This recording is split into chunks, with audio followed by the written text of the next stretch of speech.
आहान ने गुस्से से यश का कॉलर पकड़ा और उसे जबरदस्ती घसीटते हुए कमरे से बाहर ले गया। बाहर आकर उसने चारों ओर नजर दौड़ाई, वहां कोई नहीं था। माहौल बिल्कुल सन्नाटे से भरा हुआ था।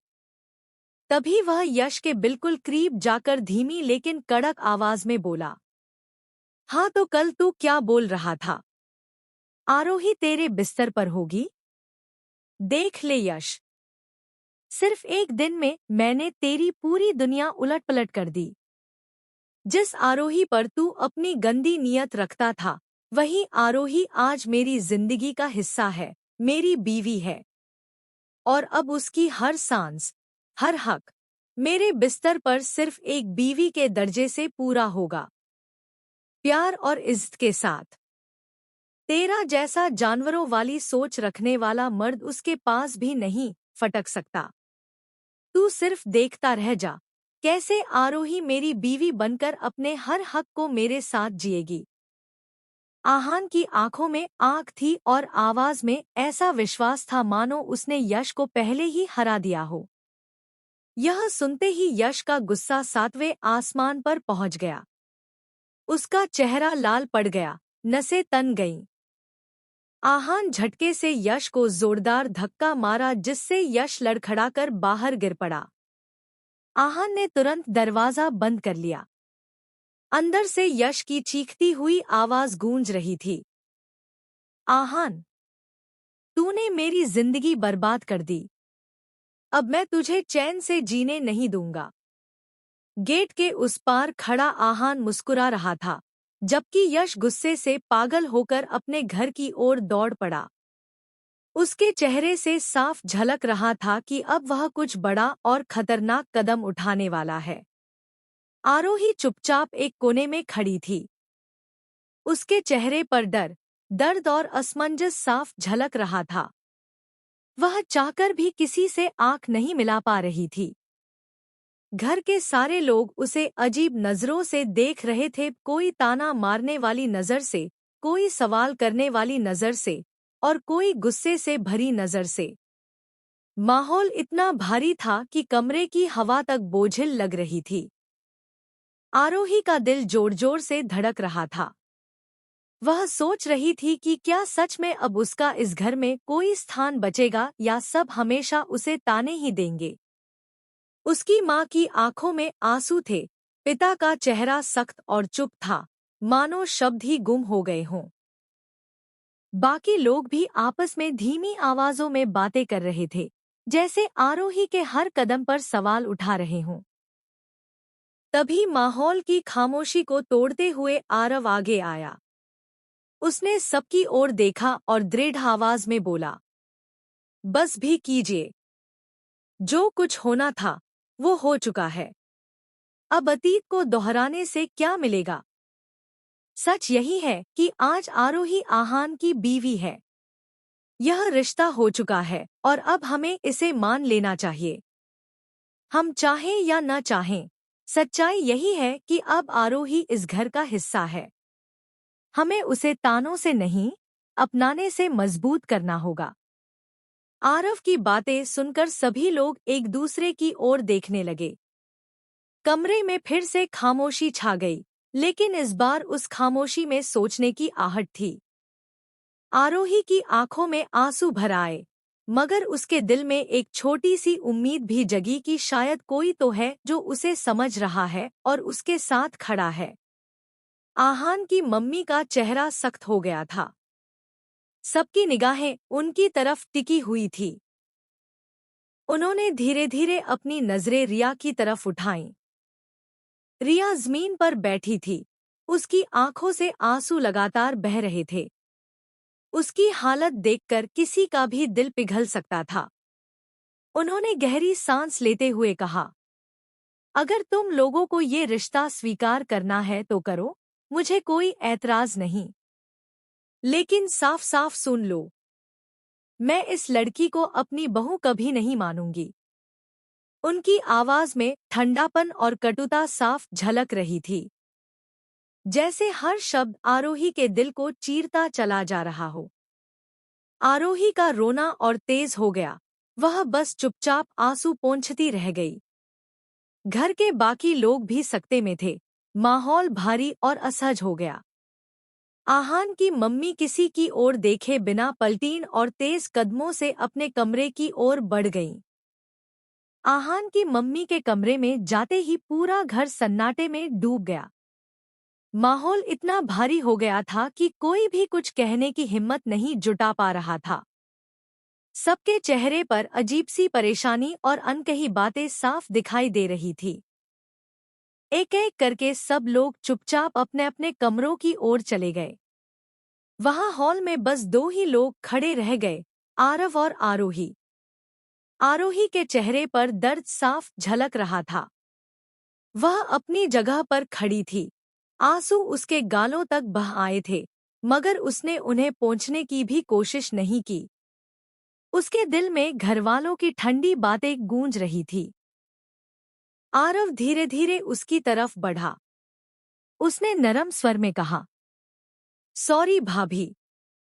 घरवालों की तरफ से जो कुछ भी हुआ उसके लिए माफी चाहता हूँ। दरअसल भैया ने अचानक ये कदम उठाया तो सबको थोड़ा झटका लगा है, इसलिए सब लोग ऐसे रिएक्ट कर रहे हैं। आरोही ने उसकी बात सुनी मगर कुछ बोल न पाई। उसकी आंखें अब भी नम थी।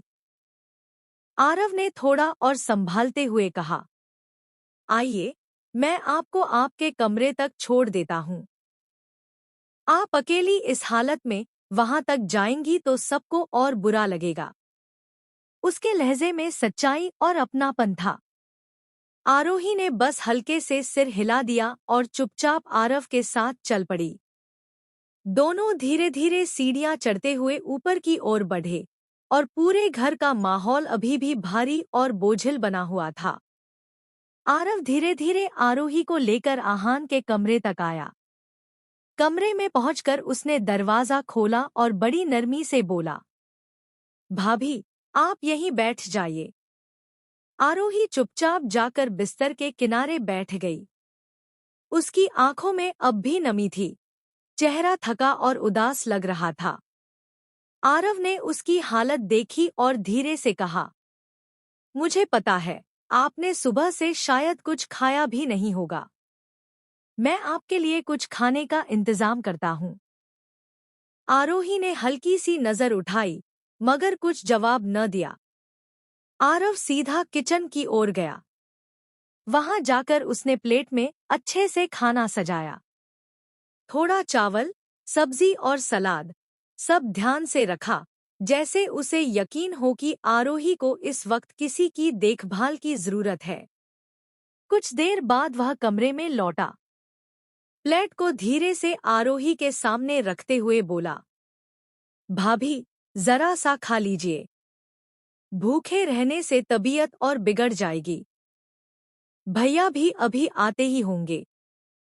आरोही ने उसकी तरफ देखा, होठों पर हल्की सी मुस्कान लाते हुए धीरे से कहा, थैंक यू।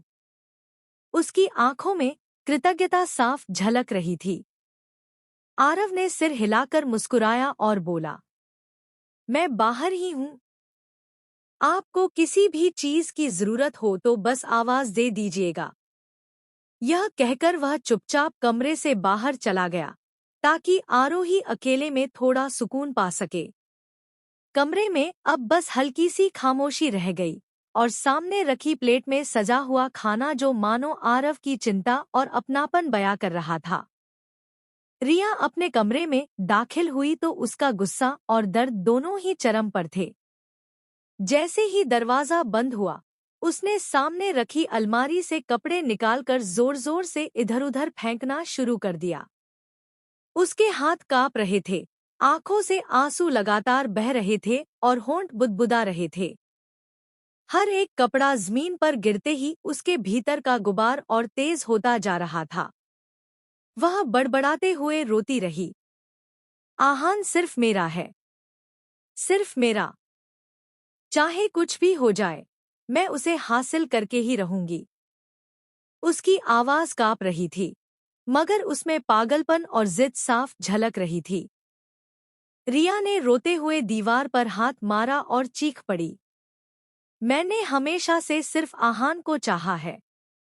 उसकी हर मुस्कान, उसकी हर बात, सब पर मेरा हक है। वो किसी और का नहीं हो सकता। उसकी सांसें तेज हो गई। आंसुओं से भीगी आंखों में एक अजीब सी चमक थी, जैसे वह अपने इरादे को पत्थर की लकीर बना चुकी हो। वह फर्श पर बैठ गई, बिखरे हुए सामान के बीच, और अपने आप से दोहराती रही, वो सिर्फ मेरा है, सिर्फ मेरा। कमरे की चारदीवारी उसके दर्द और जुनून की गवाह बन चुकी थी। यश अपने कमरे में तड़पते हुए दाखिल हुआ। गुस्से से उसका चेहरा तमतमा रहा था। उसने दरवाजा जोर से बंद किया और अचानक पलंग की चादर को पकड़कर एक झटके में उखाड़ फेंका। उसकी आंखों में लालिमा और बेचैनी साफ नजर आ रही थी। उसके दिमाग में बार बार आहान की बातें गूंज रही थी, वही शब्द जिन्होंने उसकी सारी उम्मीदें और सपने तोड़कर रख दिए थे। हर बार जब वह आंखें बंद करता, उसके सामने आहान और आरोही की तस्वीर उभर जाती, दोनों साथ खड़े, एक दूसरे को देख रहे। यश के दिल में यह ख्याल जहर बनकर दौड़ रहा था। क्या अभी वो दोनों एक ही कमरे में साथ होंगे? क्या बात कर रहे होंगे? क्या? बस इतना सोचते ही उसका खून खौलने लगा। नसों में जैसे आग दौड़ गई हो। उसकी मुट्ठियां कस गईं और आंखों में पागलपन उतर आया। इस जलती हुई आग को बुझाने के लिए यश ने अलमारी से शराब की बोतल निकाली। कांपते हाथों से गिलास भरा और एक ही सांस में खाली कर दिया। फिर दूसरा, तीसरा। कुछ ही देर में शराब का नशा उसकी रगों में फैल गया। उसकी जुबान लड़खड़ाने लगी और आंखें बोझिल। नशे में धुत होकर वह बार बार बड़बड़ाता रहा, आरोही, आरोही, तू सिर्फ मेरी है। उसकी आवाज कभी चीख जैसी निकलती तो कभी सिसकियों में बदल जाती। कुछ ही देर बाद उसका शरीर बिस्तर पर ढह गया।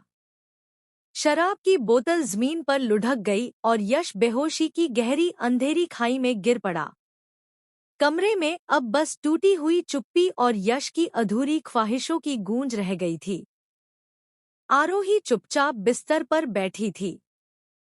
पूरे दिन की थकान, अपमान और आंसुओं ने उसे तोड़कर रख दिया था। उसके मन में एक उम्मीद थी कि शायद आहान कमरे में आएगा तो उसे थोड़ी तसल्ली देगा। लेकिन जैसे ही दरवाजा खुला और आहान भीतर आया, उसका चेहरा ठंडा और सख्त था।